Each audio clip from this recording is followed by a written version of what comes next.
Hello everyone. So in today's film I'm going to be doing the look that I'm actually going to be wearing for tonight's celebration, which is New Year. It is New Year 2017-2018. 2018 is soon approaching, so this film will either arrive with you on Sunday the 31st of December 2015 or Monday January the 1st. 2018. So tonight I actually want to wear a duochrome look. I bought this beautiful pigment by Inglot just the other day. Marvellous colour. It's slightly warm yet it's blue at the same time. It's beautiful. I'll show you in just a moment. So to conserve time, I have already gone in and applied my foundation, concealer, matte powder highlighter, as well as a contour and eyebrows, of course. To begin, I applied a liberal coat of vitamin-enriched face base by Bobbi Brown. Fantastic product. Then I applied some of Kat Von D's Lock-It foundation in the shade Light 42 Neutral for concealer under the eyes, and to cover any imperfections throughout the face, I applied some of MAC Cosmetics Full Coverage Foundation in the shade W10. As you can see, a large chunk has been taken out of mine as I placed it in a custom palette for my kit. Now for powder, I went a little bit powder happy today, so if my skin is looking a little bit like a rock, that is why. And to set everything through, I went in with some of Kryolan's translucent powder in the shade TL3. Then to powder highlight underneath the eyes and take the powder highlighter up the side of the nose just to create the illusion of a slimmer nose. I applied some of MAC Cosmetics Studio Fix powder foundation in the shade Shivering White, and I was a little bit excessive with it, so my skin is looking a little bit like unpolished marble. And then to contour, I applied some of Kryolan's powder eyeshadow in the shade Sahara. And for eyebrows, I used my Louise Young powder eyeshadow palette.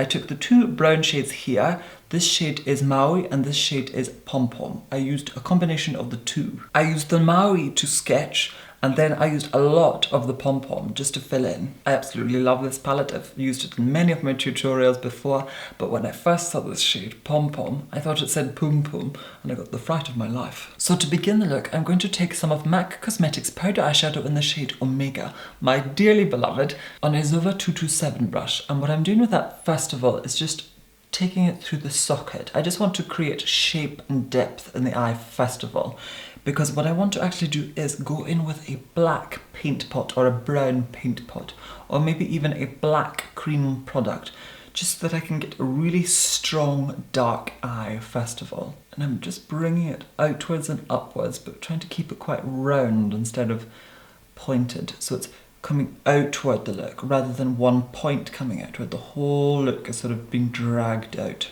And I'm going to take that Omega colour quite far into the inner corner. But by applying the Omega quite harshly and quite strongly, it really will give us a fantastic transition for what is to come next. And on a Charles Fox 8146-031 brush, I'm just taking that Omega colour quite far down actually, and connecting the two round like so. Now I've always found Omega as one of these fantastic colours as it's quite easy to blend, although I'm a little biased towards it as I do tend to favouritize it over others. So that just creates a sculpted eye. I could curl my eyelashes and apply mascara and leave it like that. I think it is fantastic like that. Of course, we are going to do a lot more today. So I've sculpted the eye completely just with the Omega on its own. And I'm coordinating between two different Zova 227 brushes. One to apply and buff on the product, the other just to blend everything seamlessly together. Now I'm going to go in and further sculpt and build definition in the eye with some of MAC Cosmetics powder eyeshadow in the shade Swiss Chocolate. And I'm just taking that on a Zova 227 brush. And I'm concentrating more in the crease and the socket. Because my eyes are quite hooded, I never really pay attention to the crease. I tend to more focus things in the socket. And the Swiss Chocolate just warms that up ever so slightly. And with a clean MAC 217, I'm just blending everything through, just to ensure seamlessness. So that has really pulled out the eyes. Now I'm not going to apply any of the Swiss Cottage colour to the underneath of the eye. I'm going to go in with some of MAC Cosmetics powder eyeshadow in the shade Folly, which is a slightly deeper tone.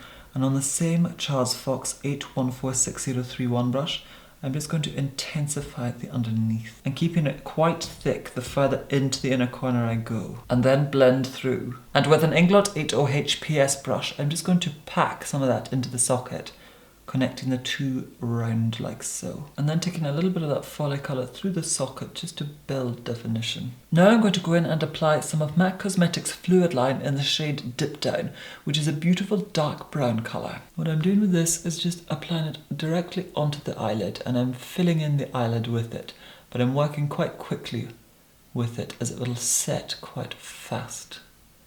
And then blending the edges with a Zova 231 brush.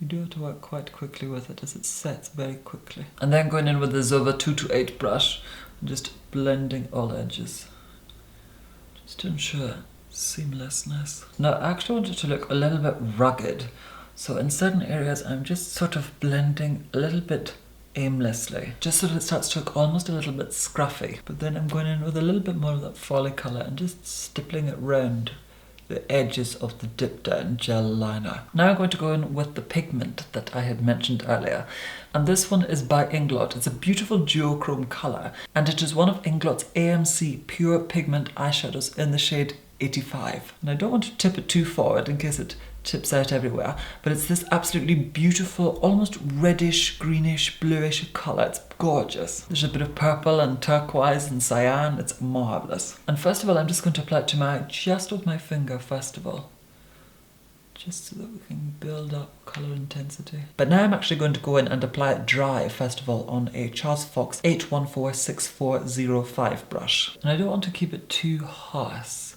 I want it to actually be quite almost sparkle out rather than being a harsh cut crease. Not in this look anyway. Now actually winging it outward just ever so slightly. And then apply a little bit of it dry to the inner corners. Pull it down ever so slightly. Now I'm going to take some of Inglot's Duraline mixing fluid. And what this will do is just simply wet the product and make it a tiny bit more intense. Now that product is quite emolient, so as you can see it's starting to break down the product just ever so slightly, and it gives us the most beautiful duochrome effect, and the eye starts to look a little bit cracked and crumbly. Just taking a little bit of that pigment on a 227. And now I'm going to go in and curl my eyelashes and apply mascara.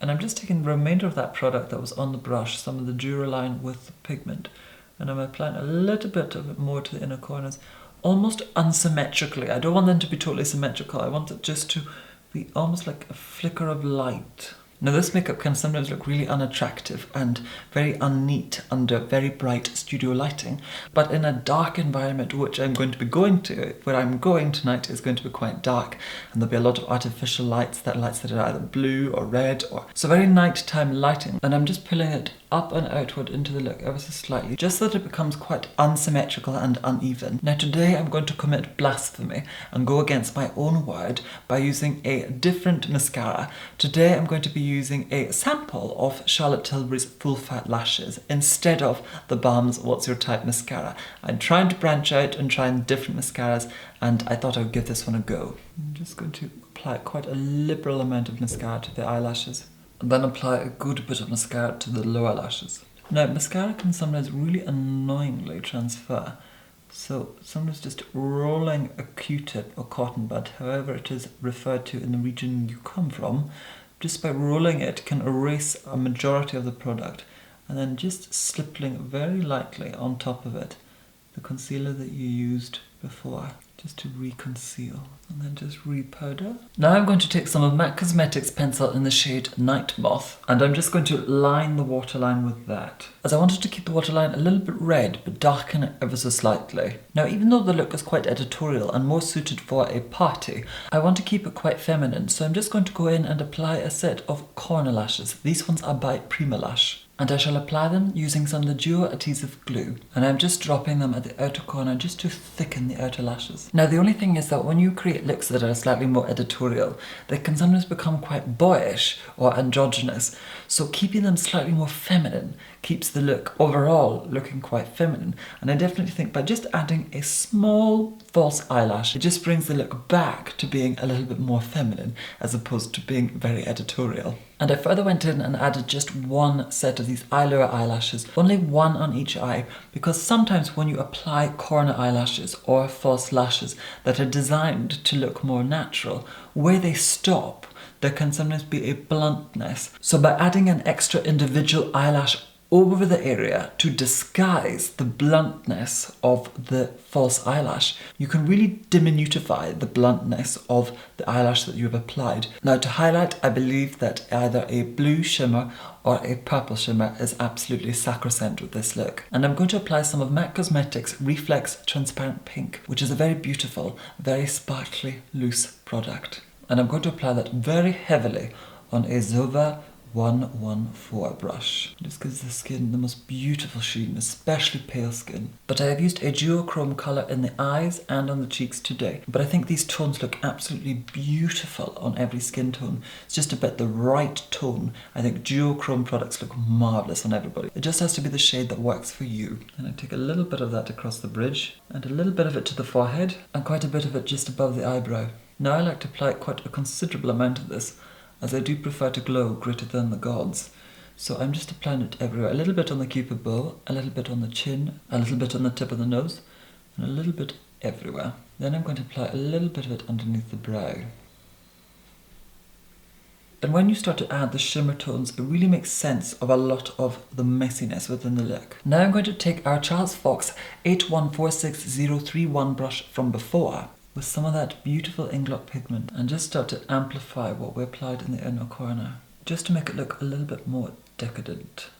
And I want it to look quite messy and a bit raw. And for blusher, I'm going to add a faint amount of MAC Cosmetics powder blusher in the shade Blush Baby. And I'm just working it up from the contour into what we've applied in the cheek, but keeping it quite centered, not taking it down from the contour, but working it up from the cheek. And then just reapplying any shimmer where you might have lost some. Now for lips, I'm going to take some Charlotte Tilbury's Lip Cheat in the shade Pillow Talk. And of course, I'm going to overdraw. And I'm also going to fill in the lips with that lip liner. And then I'm going to apply some of Charlotte Tilbury's lipstick in the shade Pillow Talk, which is actually the adjacent product to the Lip Cheat in the shade Pillow Talk. They're both the exact same colour. Applying it directly from the bullet first of all, and then simply correcting the lips where need be with a MAC 231 brush. So that more or less completes the look.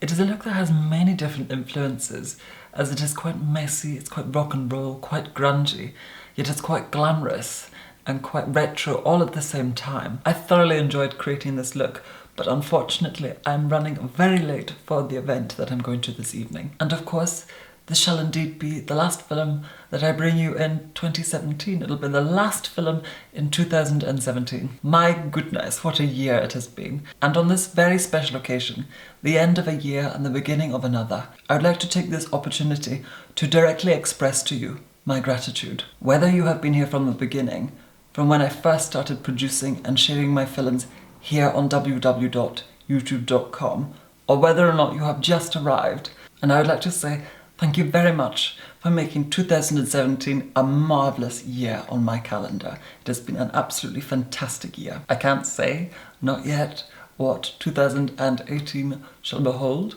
There are a lot of things in the pipeline. There is a lot of magic at work. But what I shall say is that I am very excited, and I would make the recommendation that you get very excited as well. But I very much hope that today's film has been enjoyable, entertaining, useful, beneficial or informative. And I'd very much like to wish you the safest and most enjoyable entry to the new year. And I, of course, shall see you in the next year. Once again, thank you so much for watching, and of course, take care. Bye!